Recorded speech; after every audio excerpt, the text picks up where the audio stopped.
Disebut menetapkan jadwal debat Capres dan Cawapres tanpa berkoordinasi. Timnas Amin sentil KPU. Timnas pemenangan Capres dan Cawapres nomor urut 1, Anies Rashid Baswedan dan Abdul Muhaimin Iskandar alias Cak Imin atau Gus Imin, Amin, memprotes sikap Komisi Pemilihan Umum KPU. Di mana KPU menurut Timnas Amin, sudah menetapkan tanggal debat Capres-Cawapres, tanpa berdiskusi terlebih dahulu. Dewan Penasihat Timnas Pemenangan Amin, Sulaiman Sakib, mengingatkan KPU yang paling berkepentingan dengan debat tersebut adalah rakyat. Artinya rakyat harus tahu persis debat tanggal berapa, akan dilakukan di mana, siapa yang tampil, materinya apa dan seterusnya, ujar dia, Kamis, tanggal 23 November tahun 2023. Selain itu pula, katanya melanjutkan, para capres dan cawapres juga harus mempersiapkan diri untuk memberikan yang terbaik saat tampil dalam debat tersebut. Padahal sampai hari ini, tim ses belum menerima materi apa yang akan diperdebatkan. Karena itu, jangan sampai penetapan jadwal dilakukan tanpa koordinasi dengan baik, yang hanya akan menguntungkan pasangan calon tertentu, tegasnya. Minta KPU siapkan acara debat capres dengan baik dan transparan. Tim Capres-Cawapres nomor urut 1 Anies Baswedan Muhaimin Iskandar Amin, merespons langkah KPU RI yang sudah mulai merancang pelaksanaan debat antara pasangan Capres-Cawapres peserta Pilpres 2024 ini.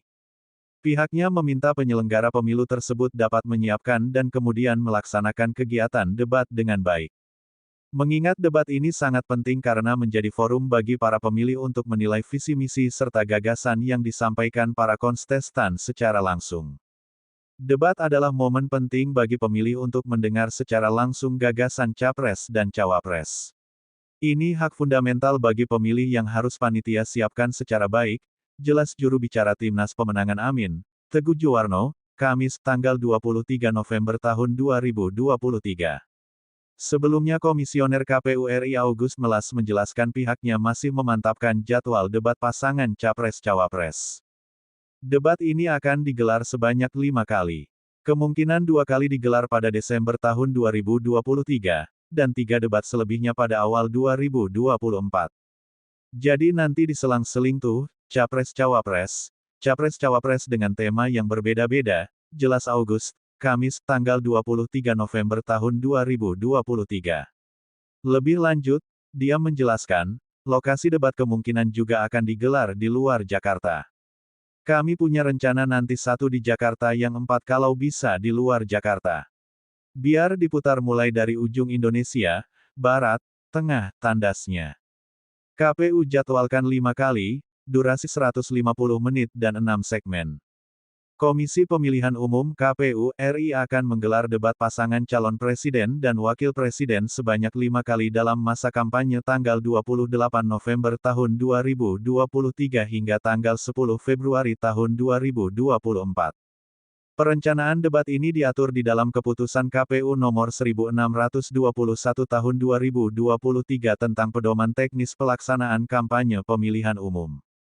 Dilansir Tribun Indo Official, debat akan berlangsung dengan total durasi 150 menit dengan 6 segmen.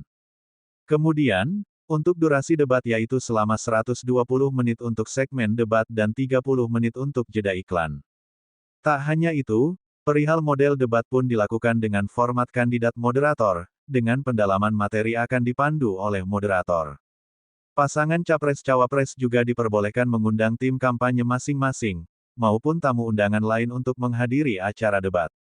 Debat pasangan calon disiarkan langsung dan atau disiarkan ulang oleh stasiun televisi nasional, bunyi poin yang tertera di situs resmi KPU, dikutip Kamis tanggal 9 November tahun 2023. Ketua KPU RI Hashim Asyari yang menandatangani keputusan tersebut.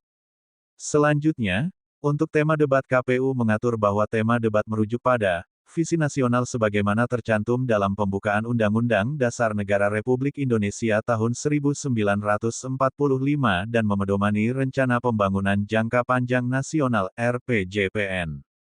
Tema debat ditetapkan setelah KPU berkoordinasi dengan pasangan Capres-Cawapres dan atau tim kampanye masing-masing pasangan calon. Tema spesifik setiap debat pasangan calon disusun bersama dengan panelis sesuai dengan bidang keahliannya, baik dari kalangan profesional, akademisi, maupun tokoh masyarakat, bunyi poin tersebut. Sementara itu, berikut 6 segmen debat berdasarkan keputusan KPU nomor 1621 tahun 2023 tentang pedoman teknis pelaksanaan kampanye pemilihan umum sebagai berikut. Segmen pertama, pembukaan, pembacaan tata tertib dan penyampaian visi, misi dan program kerja. Segmen kedua, pendalaman visi, misi, dan program kerja. Segmen ketiga, pendalaman visi, misi, dan program kerja oleh moderator. Segmen keempat, tanya jawab dan sanggahan. Segmen kelima, tanya jawab dan sanggahan. Segmen keenam, penutup. KPU yakin putusan MK soal sistem pemilihan umum tidak ganggu tahapan pemilu.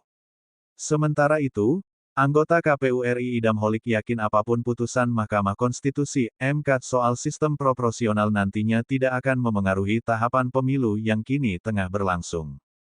Diketahui, MK dijadwalkan akan menggelar sidang dengan agenda putusan uji materi sistem pemilu pada hari ini, Kamis 15/6. Putusan MK ini dinanti terutama parpol yang punya kursi di parlemen. Idam optimis pemilu akan tetap berlangsung tepat waktu pada tanggal 14 Februari tahun 2024 mendatang. KPU sudah menetapkan Rabu tanggal 14 Februari 2024 adalah hari pemungutan suara. Insya Allah semua ini akan berjalan sesuai apa yang ditetapkan oleh KPU dalam Peraturan KPU Nomor 3 Tahun 2022, ucap Idam kepada wartawan, Kamis, tanggal 15 Juni tahun 2023. Menurutnya, penyelenggaraan pemilu harus tepat waktu. Hal tersebut merupakan aktualisasi dari prinsip berkepastian hukum sebagaimana dijelaskan dalam Pasal 167 Ayat 1 Undang-Undang Nomor 7 Tahun 2017 tentang Pemilu. Dijelaskan penyelenggaraan pemilu setiap 5 tahun sekali. Pasal tersebut merujuk pada Bab 7A Pasal 22E Ayat 1 di mana pemilu diselenggarakan di setiap 5 tahun sekali, ungkap dia. KPU menjadi pihak terkait dalam sidang sistem pemilu yang di mana bakal diputuskan oleh MK pada Kamis, tanggal 15 Juni tahun 2023 dan akan dihadiri secara daring. Sementara itu, pengamat politik dari Universitas Al-Azhar Ujang Komarudin menuturkan Mahkamah Konstitusi, MK, harus bijaksana dalam memutuskan sistem proporsional pemilu. Dia menilai aspirasi masyarakat dan partai politik adalah hal yang tidak kalah penting untuk menjadi dasar putusan MK. Saya melihat MK harus bijaksana dalam konteks mengikuti aspirasi masyarakat dan aspirasi parpol, artinya 8 parpol parlemen mayoritas. Mereka sebagai peserta pemilu, mereka juga sebagai pembuat UU, ucap Ujang. Ujang menyebut sistem perubahan sistem pemilu dari tertutup menjadi terbuka yang sebelumnya diputus MK pada 2008 silam juga telah disepakati pemerintah. Sehingga atas putusan itu, Ujang meminta MK untuk konsisten. Mendagri selaku unsur pemerintahan juga sepakat sistem sampai saat ini sistem proporsional terbuka dan itu juga sudah diputuskan MK 2008 dan tetap terbuka hingga saat ini. Jelas dia. Artinya harus konsisten dalam memutuskan itu bahwa yang masih terbaik dan terbaik untuk saat ini sistem pemilu itu sistem terbuka, Ujang menambahkan. Ujang menyebut rencana 8 parpol parlemen yang juga telah menyatakan sikap mendukung sistem proporsional tertutup. Harusnya hal itu juga jadi pertimbangan jika dibandingkan dengan 6 orang yang menggugat sistem pemilu ini. Yang dipahami oleh MK demi keadilan, masa ia peserta pemilu dari 8 partai parlemen mayoritas lalu sebagai pembuat UU juga, mereka sebagai mengikuti aspirasi masyarakat menginginkan terbuka, masa ia dikalahkan oleh 6 orang yang menggugat, jelas Ujang. Kan aneh, kan lucu, karena yang mengajukan gugatan juga belum pernah menjadi anggota DPR, belum tahu terkait dengan persoalan bagusnya sistem proporsional terbuka, ucap dia.